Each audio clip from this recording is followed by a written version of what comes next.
Hey there, MJ, N2ITIV Solutions. I want to talk about really the misconception that entrepreneurs have between working hard and working smart. I think it's a big issue because it can actually be very detrimental to entrepreneurs. It certainly was to me.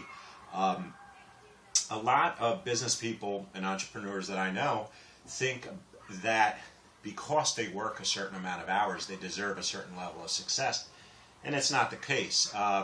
They say that success, that quality works at 1,000 times the pace of quantity, and that's 1,000% true. So if you don't really figure out how to put quality into your work, you can really burn out. And what happens quite often is people will actually quit their venture because they get burnt out before that they reach that success that they so much desire. So a couple of things that I think that you can do that really helped me and helped me when I was not putting any quality into my work, and I was just thinking about the amount of hours that I was putting in, thinking that that just justified my success, is number one, no matter what you do, before you start your day, before you start your week, before you start your month, always have an agenda. Have an agenda for everything you do. I have an agenda for what I need to accomplish for the day, for the week, for the month, 60 days and 90 days. I actually have it on a whiteboard that I can look and visualize. So that way, during the course of the day, I just kind of know what needs to be done, not only during that day, but during that week and during that month. Another great thing that you could do, especially with taking advantage of what we have in the digital space, is you can look and see who's succeeding in the niche that you're in.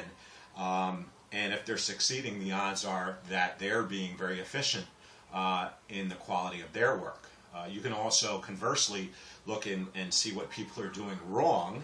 Most people know that I'm a big advocate for learning from the mistakes and failures of others. You can look and see what people are doing wrong, and so that way you know what not to waste your time on. So again, that hones in on the quality of your work. Also, as it relates to agenda, I separate my agenda in chunks. I think that's very important. So, for instance, I'll have maybe an agenda, my agenda will say 7 a.m. till 10 a.m. I'm going to focus on these three things.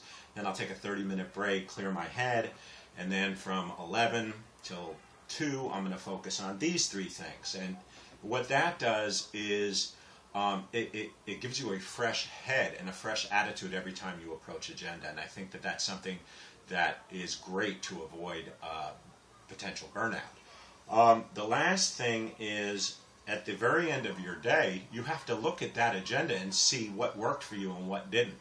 Because that's the only way to measure any level of efficiency. So then you take and say, okay, well, this worked and this didn't, and this is what I'm going to learn from it, so that way the quality of my work tomorrow is that much better. So hopefully that helped, and with that being said, have a great day, and we'll talk later.